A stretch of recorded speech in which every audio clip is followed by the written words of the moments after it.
Hey everyone, welcome back to That's Not Bad. I'm Phil, great to have you here today. After a bit of an absence, I was as crook as the proverbial dog with COVID. It was my turn.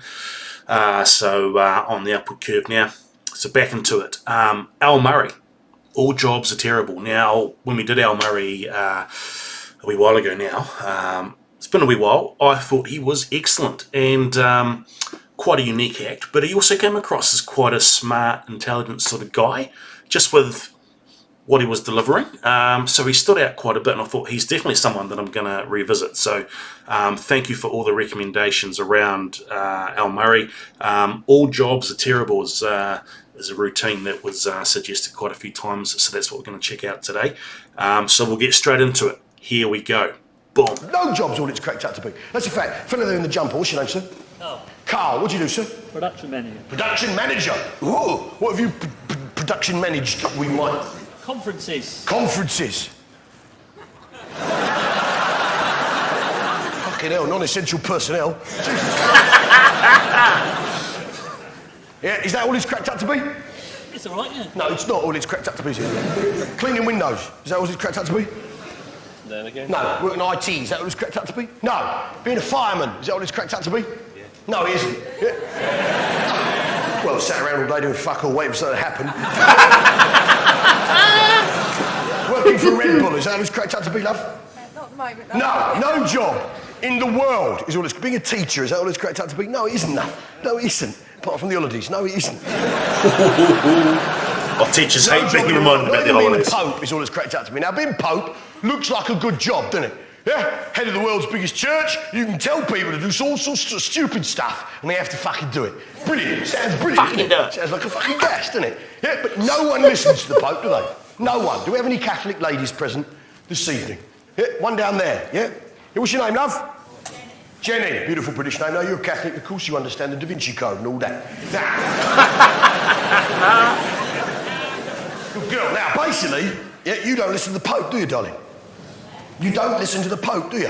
No, of course not. You've got one in your handbag, haven't you? Hey! Just in case you pull, hey! Yeah, you Catholic girls are the worst, aren't you? Because you get forgiven whatever it is you do. Now,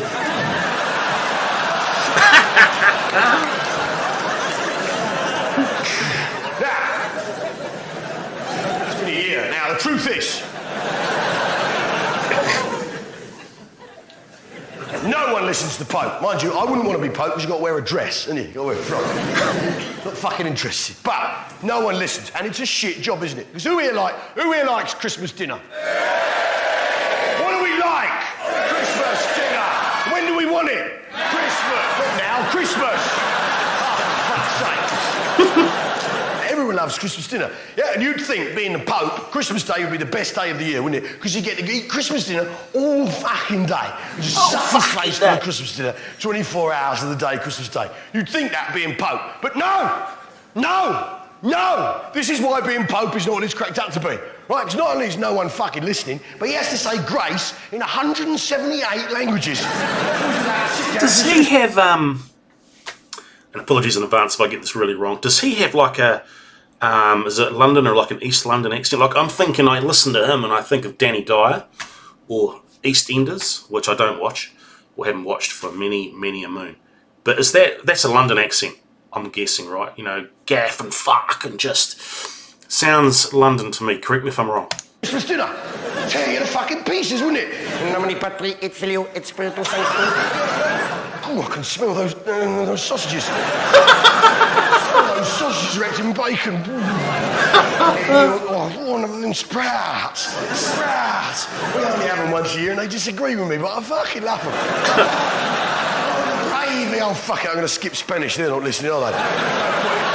No point bothering with the English. They gave up a long time. It's Christmas! I mean, being a queen isn't all it's cracked up to be. It isn't. When you were a little girl, did you just like to run around in knickers pretending to be a princess? Did you? You did, didn't you? Yeah.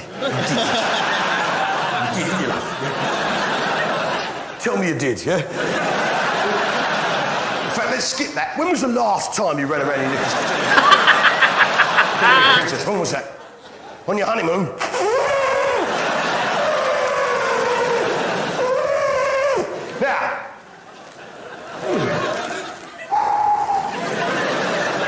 Truth is this. All little girls wanted to be princesses, didn't you, girls? Yeah?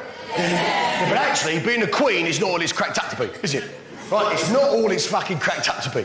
Right? Because in life, lads, yeah, you like films. Do you like films, son? You do? Yeah, well, films are a load of shit, right? They're lying to you, right? Because in life, there is no soundtrack. In real life, there isn't a soundtrack. When you meet the woman of your dreams, you don't suddenly burst into song spontaneously. It doesn't happen. Yeah? There are no tense violins when you crash your dad's car for the first time. Put it in a ditch and have to lie about someone nicking it. Yeah? That doesn't happen. There's no music in real life. There is no soundtrack, is there? Unless, of course, Your Majesty the Queen. Yeah? Actually. She has a soundtrack everywhere she goes. You know, when I do these reactions, maybe it's just the way I'm programmed, but there are regularly there are things in these skits that sort of trigger memories for me, and I'm one of those reminiscing sort of segue guys. And when he talked about crashing your dad's car, I didn't crash my dad's car, although I may as well have. Jesus Christ, 1996. I borrowed my dad's car for the weekend, and I was living down south, and so we went from the town where I grew up, Dunedin, city down in the South Island, over to the west coast, scenic route, beautiful. And back in those days, there weren't a hell of a lot of cops or speed cameras on these country roads, so me and my mate Jay were cruising out there, and there was probably an 80-kilometre stretch of highway that was deserted because we were driving early in the morning, you know, like not pitch black, but, you know, sort of 7 a.m. And being a young 18-year-old with a car with a 5-speed manual gearbox, I thought, let's wind it out, see what we can do. So I got her up to 170 and held it for 4 or 5 minutes and dead straight. And it's one of those fucking Japanese cars that had the ding, ding, ding, ding, the audible alarm when it goes over a certain speed. And that was cool. I had my fun. Anyway, a couple of days later, dropped it home. And Dad said, hey, how did the car run when you borrowed it over that weekend? I said, oh, yeah, good. Good runner. And he said, oh, okay, well, that's unusual because it's cracked the head. This is a Toyota, right? Late 80s Toyota, bulletproof car. And when I gave it back to him, it started running rough. It had done about 800 kilometres on this trip. I didn't tell my dad I'd gone over the ton and held it there for almost 5 minutes. But he said I was going up Stewart Street, this big steep hill, and it started and died. I had to get it towed to the Toyota workshop. Oh, the head is cracked. And the mileage was relatively low, and he was under the impression of, this shouldn't happen with the Toyota. And I thought, oh shit, maybe it was something I did. Maybe it wasn't, but I remember the fact that it had a cracked head 2 days after I gave it back to him on my high-speed trial run. I've always felt guilty, and I've never told my father that. And that's 20 plus many years ago. Sorry, Dad, I don't think you watch this channel, and if you do, please forgive your dear boy. Sorry. He goes, the greatest tune in the world, which is, of course, the national anthem. My favourite tune. That's coming your up favourite tune, I'm sure. Sorry, Dad. Here we go. I say the gracious Queen. Come on!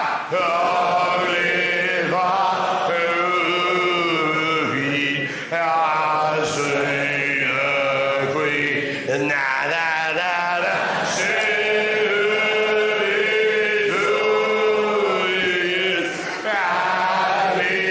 Sounds like my wife singing the British national anthem.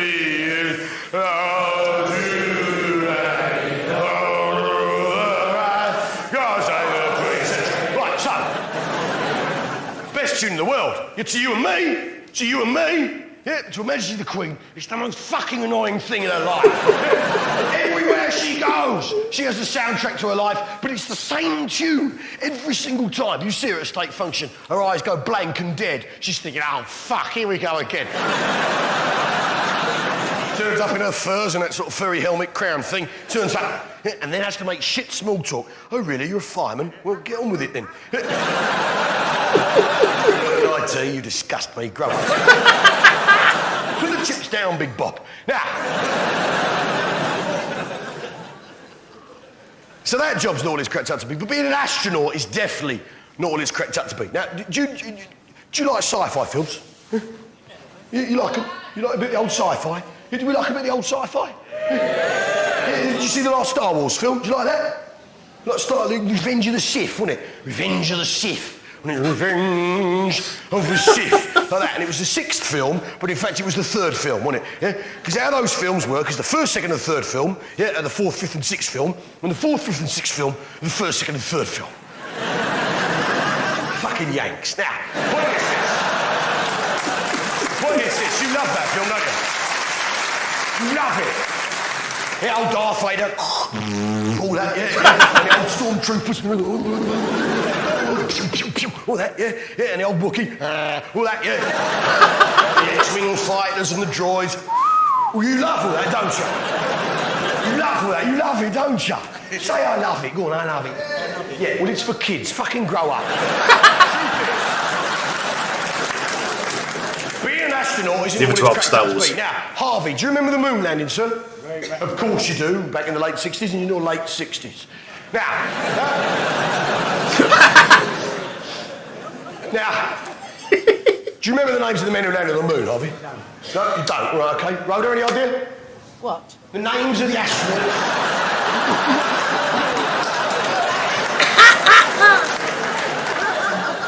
The names of the astronauts. I have no idea. Yeah, Well, Armstrong and Aldrin. Neil Armstrong, Buzz Aldrin. Right, Who I had the privilege to meet earlier this year. Neil Armstrong and Buzz Aldrin.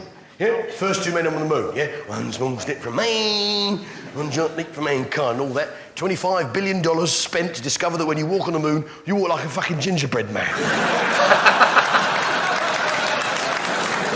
That's a lot of gingerbread. Now. But actually, there was a 3rd bloke went with them. Yeah, a man by the name of Michael Collins, as played by Liam Neeson. A man by the name of Michael Collins, who proves that no job is all it's cracked up to be. Because Michael Collins, spent 8 years in training to become an astronaut. Yeah, then he went all the way, 250,000 miles, all the way to the fucking moon. And then when he got there, wasn't allowed to land on the fucking thing. Life is a series of endless, relentless, grinding disappointment, boys. Terrible experience. 5 days it took him to get there. Yeah, they sat in a capsule, off they went. We're going to the moon, we're going to the moon, we're going to the fucking moon, we're going to the moon. Come on, Neil, come on, Buzz, we're going to the moon. Neil, Buzz and Mike are going to the moon. It's going to be brilliant, it's going to be great. We're going to be walking on the fucking moon. It's going to be brilliant, it's going to be, come on, we're going to be walking on the fucking moon. Like that. They get there, pull up.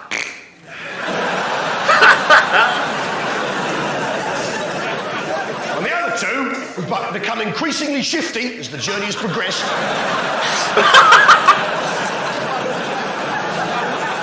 Nod to one another without making eye contact with Michael Collins, unhook themselves like that, and float away through the tunnel connecting Columbia, the command module, with Eagle, the lunar lander. They float through. This is zero gravity you've got going on here. They float through. Not with their legs, obviously. They float through. Close the hatch behind them. Like that. Press the button. And fuck off.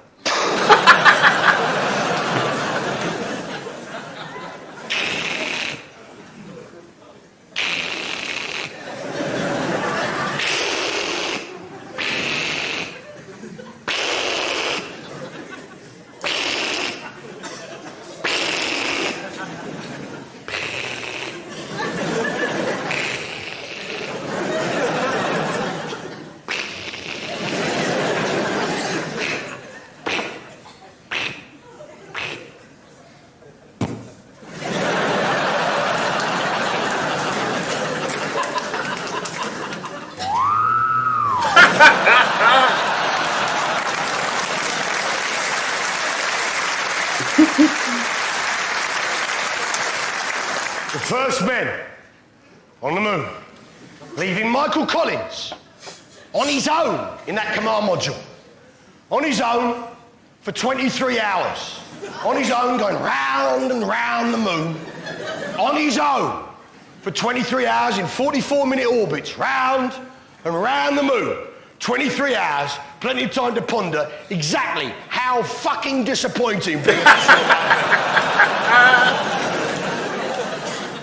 That whole time he's up there going, you lying fucking bastard! You lying fucking, you wankers! No wonder they didn't join in with a song off and fuck! You lying, but you lying for you. One small step for a cunt, more like. Oh, that was awesome. One small step for a gun. He is awesome. I've got to say, he's quite possibly my favourite now. That was really good. Just clever humour and a really funny take on like the moon landing. You know, that's really clever humour. I really enjoyed that. I'm definitely going to revisit Al Murray. Awesome.